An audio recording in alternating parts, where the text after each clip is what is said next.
Thanks for making the time. I'm so excited to chat with you. I've been a fan of yours for a long time, so this is such a joy for me, and I'm so glad it worked out. So thank you. Thank you for saying that. And I'm so happy that we were able to make this happen. And thanks for chatting with me about it. I'm really proud of this project, so it means a lot. Okay, wonderful. Well, before we get started, I like to start with this question. It's kind of a big one.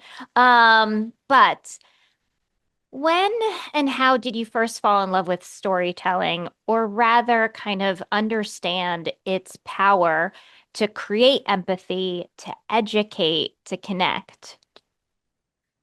Wow, that is a big one. Um, I think I was very lucky as a child. My mom exposed us to a lot of different ways of storytelling.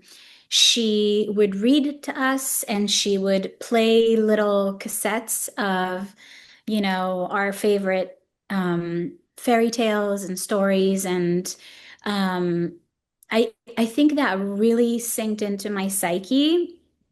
And she would take us to a lot of plays, and we were always immersed in stories all around us, and I think it really triggered my imagination.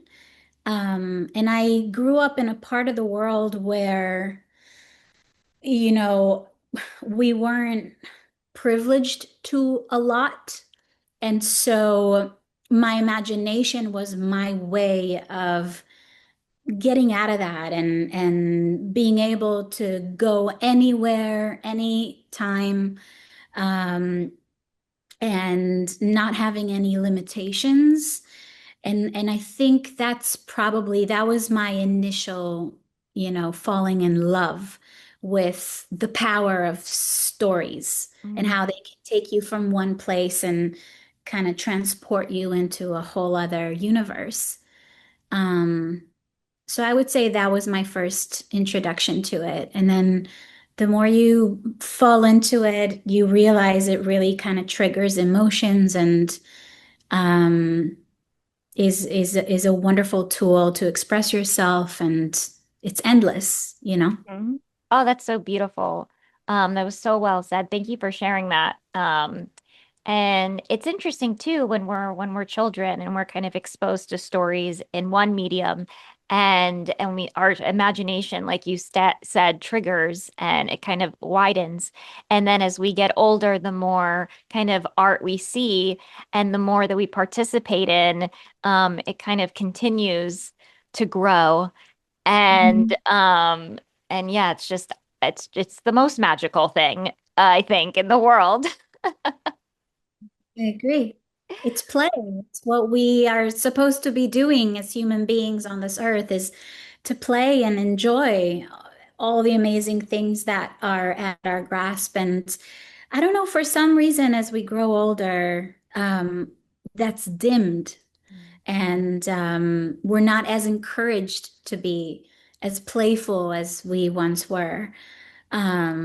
And so I think the magical thing about movie making is that you are encouraged to be silly and grand and crazy and wild and, and get to be a child again. So, Absolutely.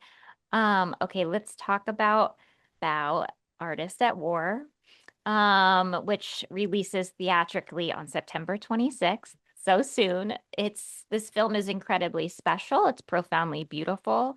It's based on a true story of artist and Holocaust survivor Joseph Bau. You play Rebecca. Can you please describe Rebecca for us and what kind of connected you originally to the role? it's um it's not an easy task to describe Rebecca. Mm,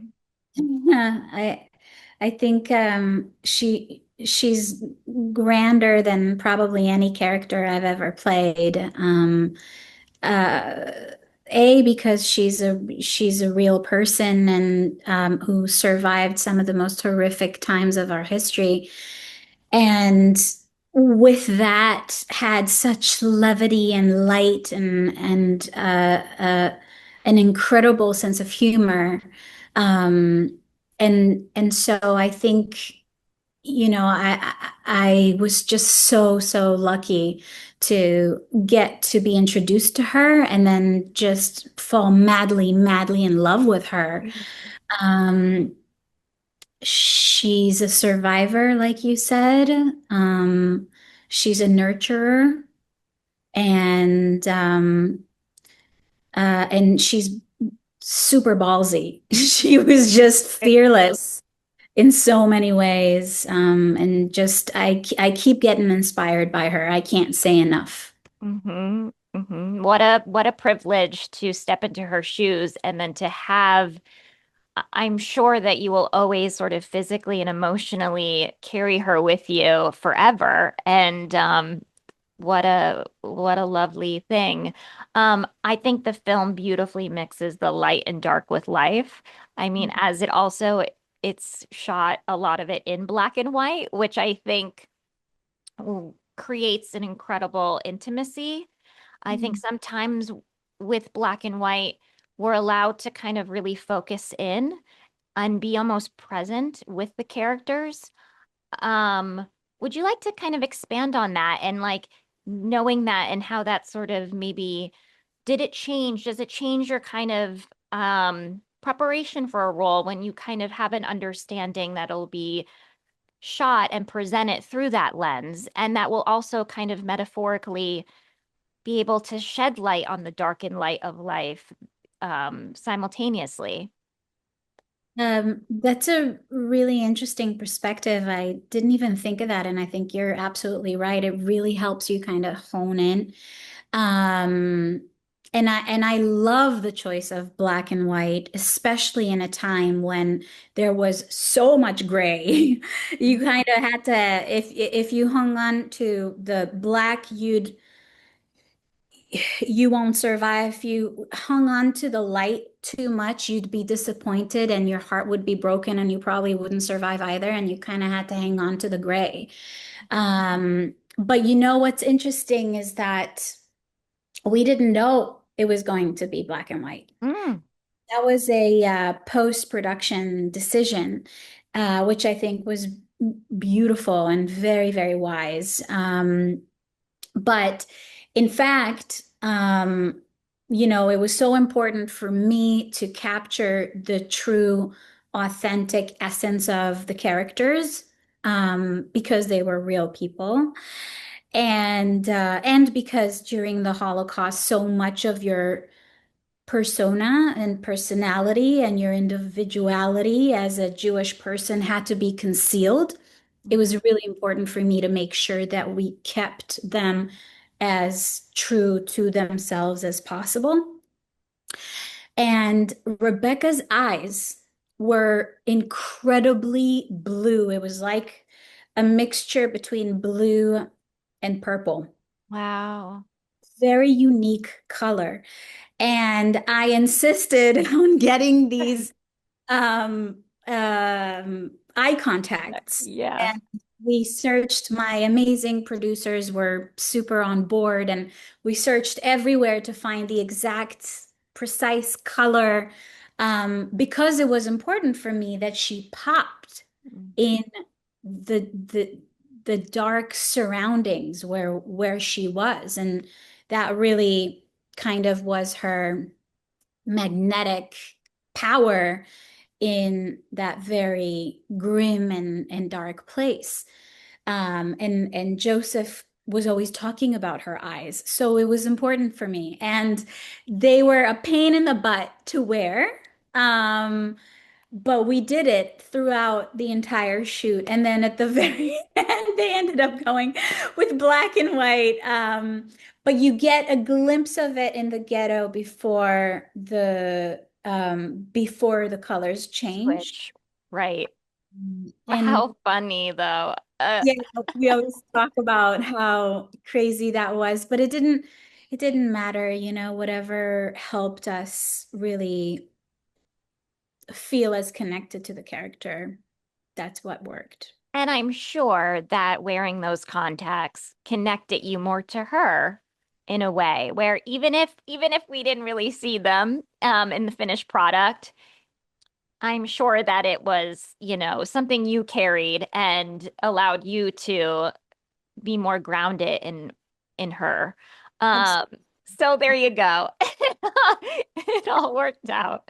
It's so true. I think that with stories, especially like this, exploring some of our darkest moments is to really humanize these people, these characters, these gorgeous characters. Um, and I think something that I was thinking about your career, and how you're so brilliant at sort of fusing genres and kind of finding humor in the heartache um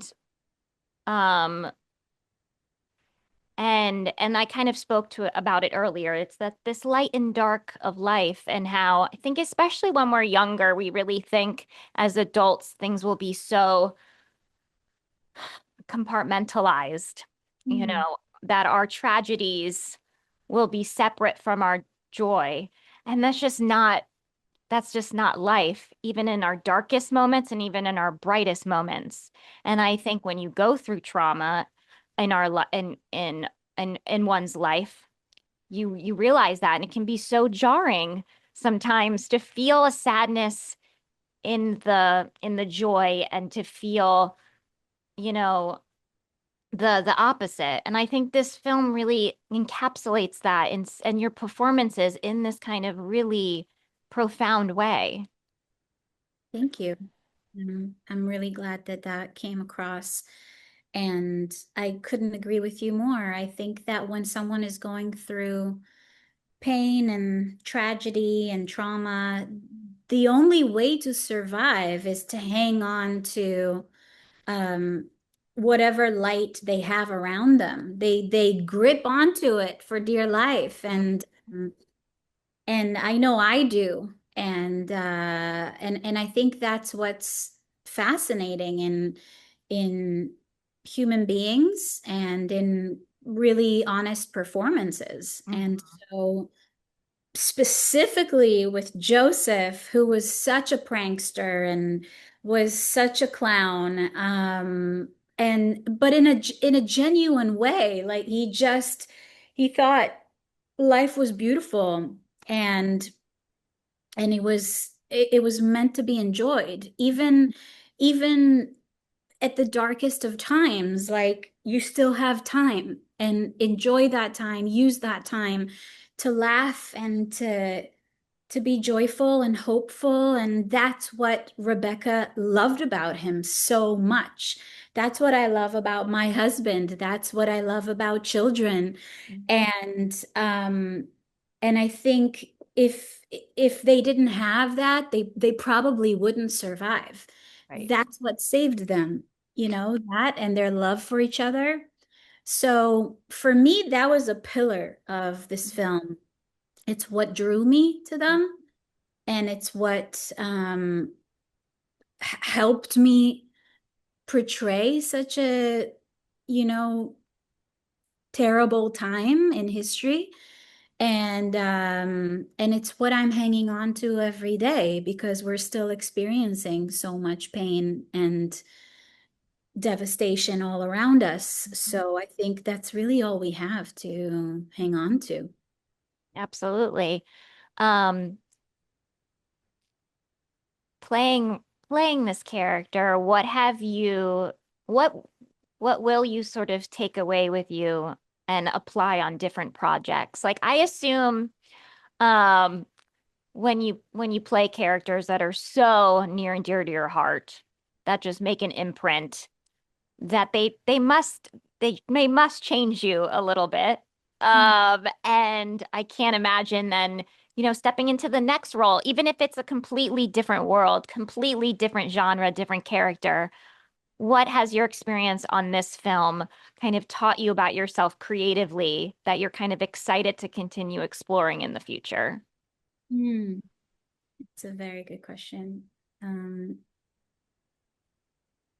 I think when I signed on to do this project, I asked myself, what is it I want to bring to this experience? And I've been doing, I've done a lot of television, and with television, there's always a sense of time Mm, is ticking, and you have to get the shot, and you have to finish the day, and you have to,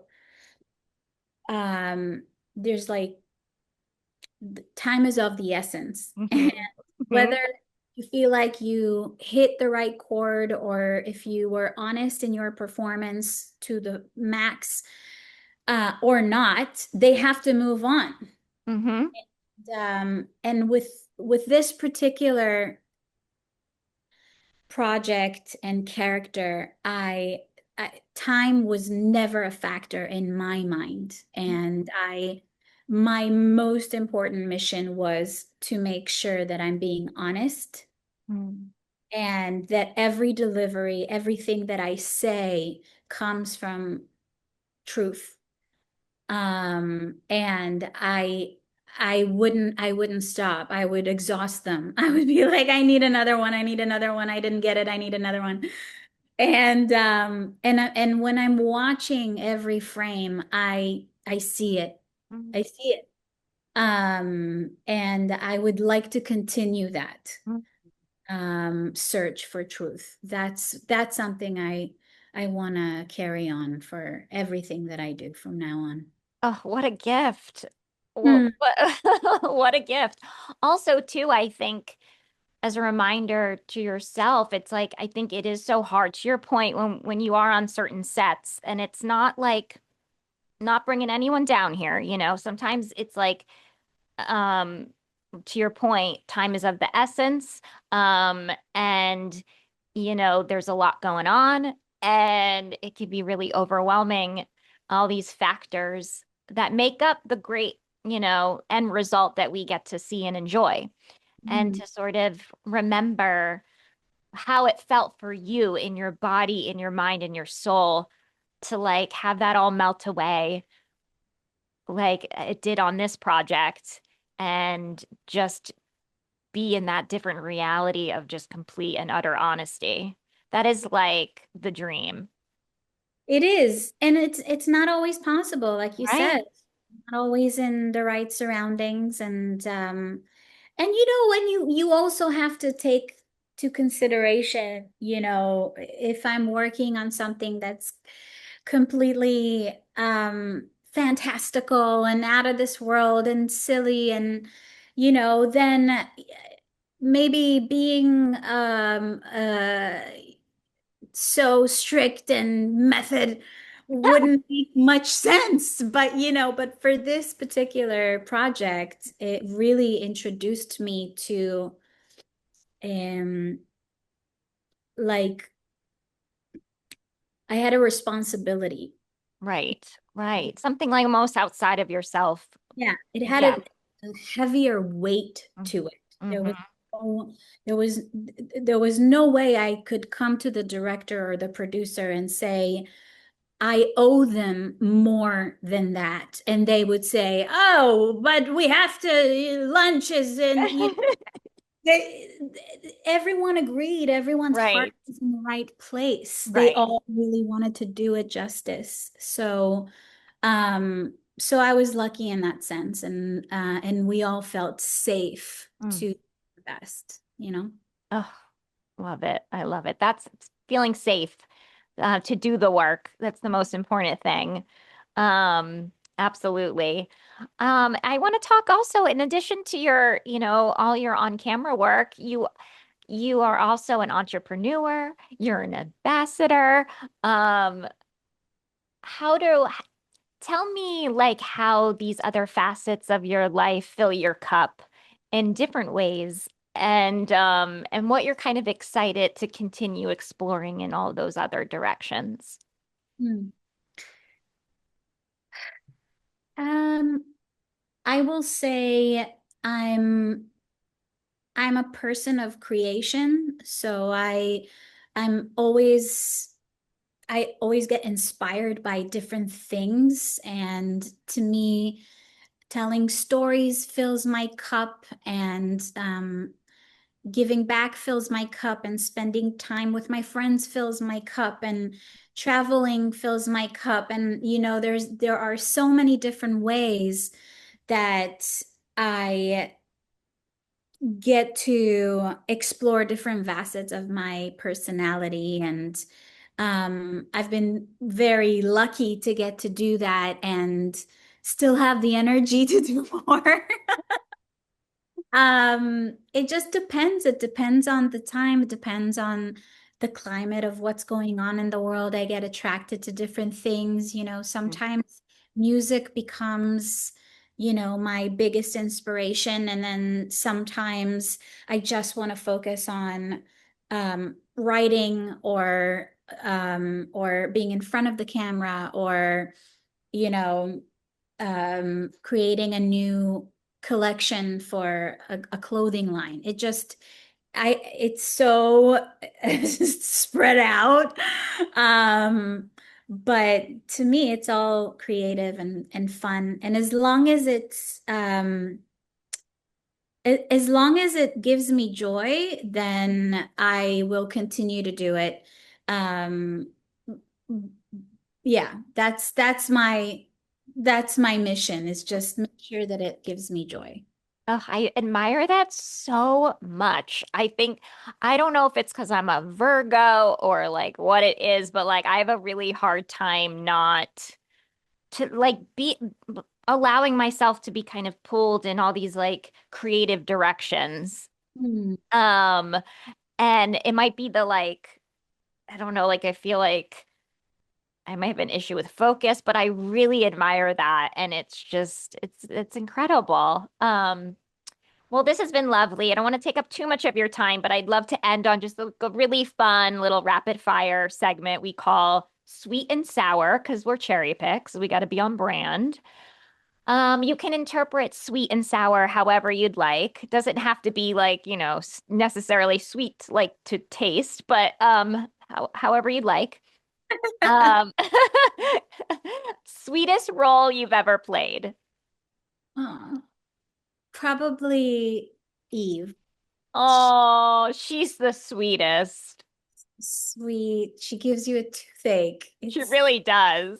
ugh, Cavity. You're gonna get a cavity from that girl. She's so sweet. root canal, all the things. She is the sweetest. Yes, absolutely. Oh, I love you. Okay.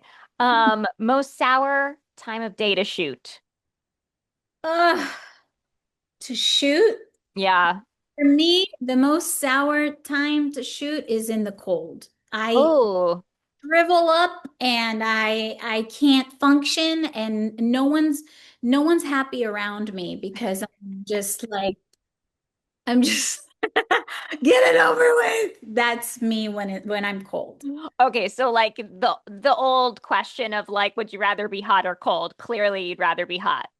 I would burn alive in the flames of hell if I could, rather than like drown in the Titanic with Jack and Rose. Oh my gosh. I 100% agree. Like 100% agree. Okay. Sweetest crafty snack. A donut. Yum. Do you have a Mm, favorite flavor donut? Please, just Oh, keep it classy, traditional. Yeah, I agree. simple. I've never met a glazed donut that I didn't spend time with. I can't walk away from it. It's like right there. I need to Right.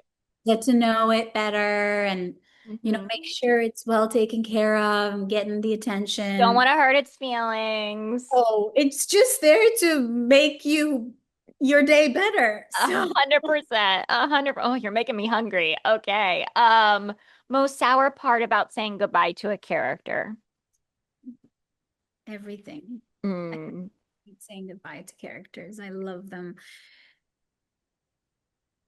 Most sour is I can't. It's too much. I get emotional. I get so connected to my characters, and I love them so deeply.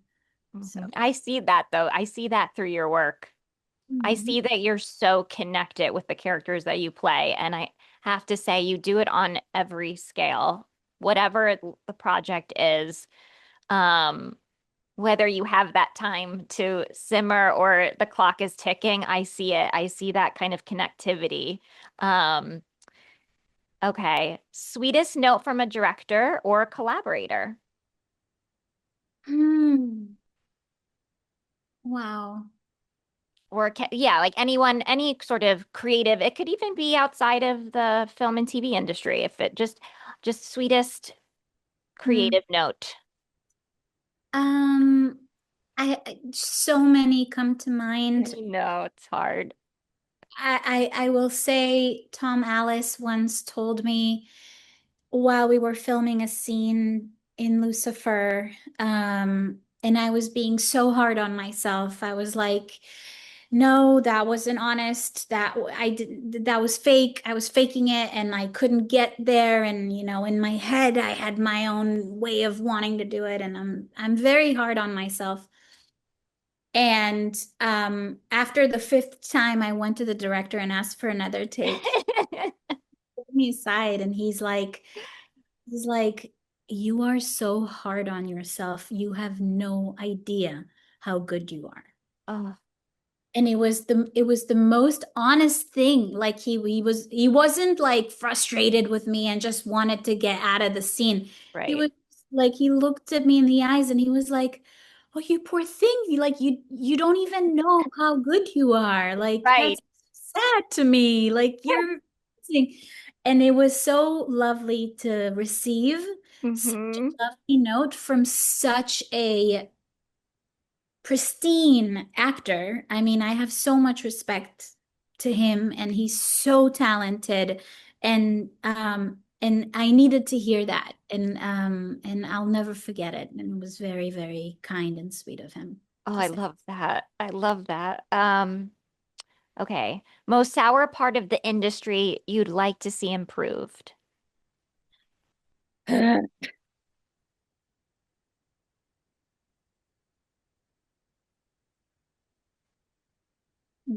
business part, Mm, just, forgetting that we're making art and yeah.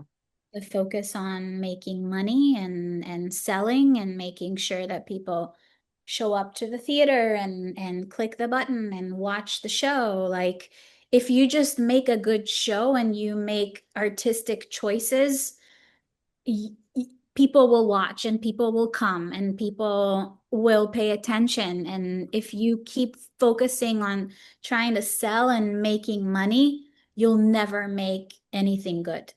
And Hmm. and it's been ruining our profession and it's been killing my dreams. Like it's just not like I had a dream, to Right. come make stories come to life and make art and it's hard to do these days. Hmm. I know. It's such a contradiction. It's wild. And I think that I am okay. The good news is I do feel like I'm hearing more and more on larger platforms of actors and creatives talking about this specific issue and kind of allowing themselves. I feel like in the past there's like been a little bit of a hesitation of like don't want to upset the big man and on at or like, and I feel like now people are really kind of unleashing Yeah. their desire to kind of have the decision makers be all first and foremost creatives. Yeah. Um, and I think there, of course, there's this huge disconnect. Um, and I think we've seen it throughout history with and yeah, I think like I'm hoping. I don't know if anything's like necessarily changing yet, but I think that the conversations are happening and I think people are being vocal about this very real frustration. which that part at least gives me, again, to make this full circle, hope. It gives me hope that the more artists and the more creatives, especially those with large platforms, speak up about this, Yeah. that, there can be change because it's wild. The disconnect is crazy. Crazy. It's crazy. Crazy. But I think like there is no big man to fear anymore because No. big man has been hit hard. I mean, people aren't going to the movies. People Right. leaving the house to go see the big blockbusters that they spend, billions, gazillions of dollars on Mhm. making. And so it, they would be silly to not realize that a small film like Honora, who's investing in an unknown actress who is just incredibly talented and in a beautiful storyteller, visionary director who Mhm. like you have to go with the story, you have to go with the talent, you have to make the right creative decisions, and then it pays off. Yeah. We don't have to, you don't have to be a genius to see the equation is pretty simple, and Right. no, I think it's gonna work itself out. The Mhm. smart people are paying attention. The kind of people I want to work with are paying attention. And at the end of the day, it's only giving us ammunition and Right. desire to make our own Stuff. art. Yes. Yes. It is at the end of the day, it's our choice, and we can choose and we can create and we can amplify and celebrate and just, keep doing it. And yeah, but anyways, this was a pleasure. Thank you so much for taking the time with me. Thank you so much. Thank you for the thoughtful questions and for your kind words. And it really it means so much. I am so happy to get to chat with you and get Oh to my know you. gosh. Yeah, this was an absolute pleasure. And just again, congratulations. Thank you. Thank you so much, sweetheart. All Appreciate right.